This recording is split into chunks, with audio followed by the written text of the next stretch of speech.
બનાસકાંઠા વિભાજનના વિવાદમાં બટેંગે તો કટેંગેના સૂત્રની એન્ટ્રી થઈ છે। દિયોદરમાં ધરણાના કાર્યક્રમમાં બોર્ડર વિંગના પૂર્વ ડીઆઈજીનું નિવેદન, બટેંગે તો કટેંગે, એક રહેંગે તો સેફ રહેંગે તેવું લક્ષ્મણસિંહ વાઘેલાએ કહ્યું છે।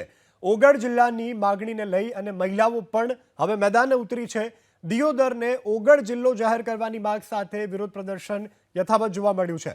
તો બનાસકાંઠા જિલ્લા વિભાજનના વિવાદમાં હવે બટેંગે તો કટેંગેના સૂત્રએ ચર્ચાઓ જગાવી છે। દિયોદર ધરણાના કાર્યક્રમમાં બોર્ડર વિંગના પૂર્વ ડીઆઈજી લક્ષ્મણસિંહ વાઘેલાએ આ મોટું નિવેદન આપ્યું છે। બટેંગે તો કટેંગે, એક રહેંગે તો સેફ રહેંગે કહેવું છે। તો બંને દ્રશ્યો અમે આપને બતાવી રહ્યા છીએ। ધાનેરા અને દિયોદર બંને જગ્યા ઉપર હાલ તો બનાસકાંઠા જિલ્લાના વિભાજનને લઈ અને વિરોધના સૂર ઉઠ્યા છે અને લોકોની એક જ માંગ છે કે ઓગળ જિલ્લો જાહેર કરવામાં આવે।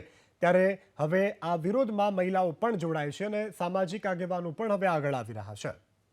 સાહેબે કહેલું કે એક રહેંગે તો સેફ રહેંગે, કટોગે તો कटोगे। संघबल में भयंकर ताकत है।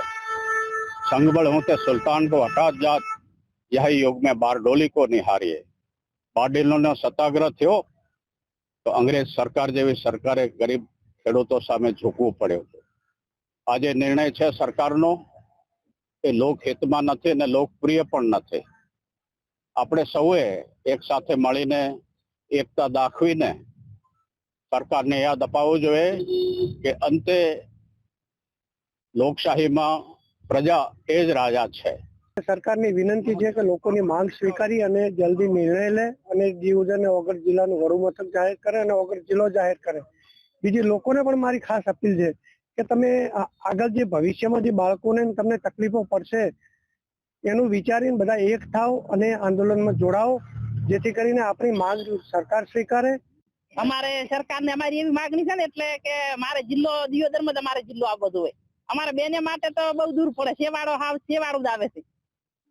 છેલ્લી હજમાં બેન દીકરી ના દઈ કે અમારી ગમે તે વિધવા બેન ને કોમ પડ્યું કે ગરીબ દીકરીને કોમ પડ્યું કે કોઈ દઈ જ નાખે ને, સેવાડે જિલ્લો આવે, જિલ્લો દિયોદર ની અંદર જ।